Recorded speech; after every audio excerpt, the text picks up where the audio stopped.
Hi, and welcome back to the online KidSpace Planetarium. I'm Auntie Kate, and this is our edition of Night Skies This Week. For our topic this week, I am going to show you where to look in our night skies to catch the Lyrids Meteor Shower. It will peak on Wednesday morning, meaning that's the best time to see as many meteors as possible, but I'm going to show you where to look on Thursday morning. Luckily, with meteor showers, we can always start looking a week prior to that peak date or even a week afterwards, and we'll still get to see some shooting stars. So no worries there, my friends. But we are going to have to make our way towards about 3 a.m. on Thursday, so I'm going to go ahead and speed up our sunset a little bit quicker here. And while we're waiting, we of course know that down along the bottom left of our screen is the location, date, and time stamp. You can see that we have left Hilo, Hawaii to return to Denver, Colorado. And our date is indeed set to Wednesday, April 21st.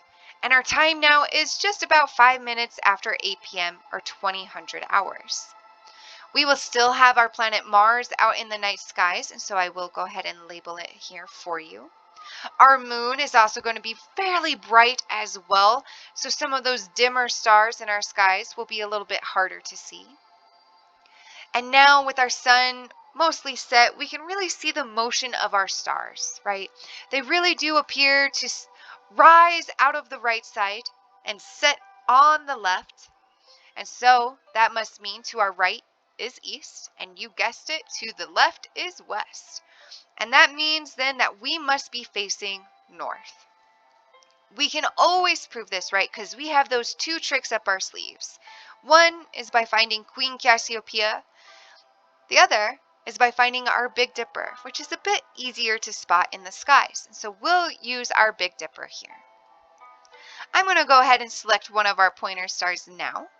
And of course, we have the 2 of our Dipper. And we learned last week that our Big Dipper in Hawaii is known as Nahiku, the 7, right? As there are the 7 bright stars that form our nice little dipper here, the 1-cup measuring spoon. But our Greek constellation is much larger than the Dipper, right? And so if I bring up our Connect the Star image, there's our Big Dipper, right? This, of course, makes up Ursa Major, our greater bear in the night sky. And if we take our 2 pointer stars here at the end of the Dipper and head down towards the horizon, we'll come to our North Star Polaris, which marks the tail end of our Little Dipper, or our little bear Ursa Minor in the skies. And so if I speed up our time a little bit more here, you really see now how Polaris seems stationary compared to the rest of our stars. And that's why the Hawaiians call it Hokupa'a, the fixed star, because it doesn't really seem to go like the other stars do in our skies.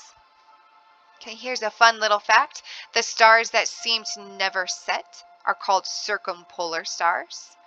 They are the ones we always see, so our Big Dipper, Queen Cassiopeia, bits of Draco, right? Those are all circumpolar stars. But we are going to talk about the Lyrids. We'll save circumpolar for another time. And to find the Lyrids, we're going to need to look along our Milky Way galaxy. And so we can see, stemming what looks like it's almost from the end to mark our north point up towards the right corner, top corner of our screen, we can see this kind of hazy-like object. It almost looks like it's a cloud there in our skies. That, of course, is our Milky Way. City lights do make it a little bit harder to see, but it's still there. And the star we're going to look for is called Vega. And to astronomers, Vega is our standard star. It's how we figure out distances and a whole bunch of other cool facts. And Vega marks Alpha Lyra, the brightest star in the constellation of Lyra, right? The other 5 stars of this constellation are fairly dim, and with the moon out, they could be almost near impossible to see. Okay, but if you find Vega, that's perfect, because you just need to look somewhere near Vega to see the Lyrids. And I'm going to mark it there for you. So my system, do keep in mind, it shows really randomized meteors, right? Our meteors are not as chaotic as my system shows. All meteor showers get the name from the constellation they appear to stem from. So the Lyrids, of course, come from Lyra, the harp, right? Now, this is a really cool meteor shower. It's one of the oldest ever observed. We have records going back 2,700 years of observing this meteor shower. And I'm going to rotate us just a smidge there. What's also really cool about this is the Chinese observers in 687 BC called it like a rainstorm in the skies. There were so many meteors that it was like it was raining. How cool is that? Now, the Lyrids fluctuate a lot, right? We could have those cool rainstorms that the Chinese observers saw, or we could have maybe 5 an hour. On average, we maybe get anywhere from maybe like 80 to 100 meteors for this meteor shower. And of course, the best time to try and view it is when it's highest up in the night sky. So you can see that's about 5 a.m. on Thursday morning. And I'm actually going to stop us right about there, right? And so this would be the best time. So if you're just waking up and if you have your parents having coffee, you can say, hey, take me outside. I want to see the meteor shower, right? Now you could look when Lyra just starts to rise above the horizon, but you'll probably see more what's known as Earth grazers than meteors, as they'll just be some meteors that will just kind of skim the outer layer of our atmosphere. But you'll see the most once it reaches that highest point in the sky. And the last cool thing I want to tell you about the Lyrids is that all meteor showers happen because comets come into our solar system and leave debris behind, right? We see that because of the beautiful tails that they have.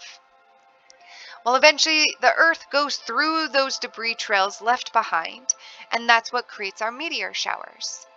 The comet responsible for the Lyrids is called Comet Thatcher, and my friends, it takes over 400 years to orbit the sun. We won't see Comet Thatcher again until 2276. That's still 200 years away. But how cool is that? Well, my friends, that will be the end of our Star Tour. Of course, if you would like to have a special shout out for one of the kiddos in your family for their birthday, you are more than welcome to send me an email at kate.hall@kidspacelaunch.org, and I will be more than happy to do a special shout out for you. Of course, if you enjoy our programs and would like to see more, do help us continue providing this by donating to KidSpace Launch. And from all of us here at KidSpace, thanks for watching and happy stargazing.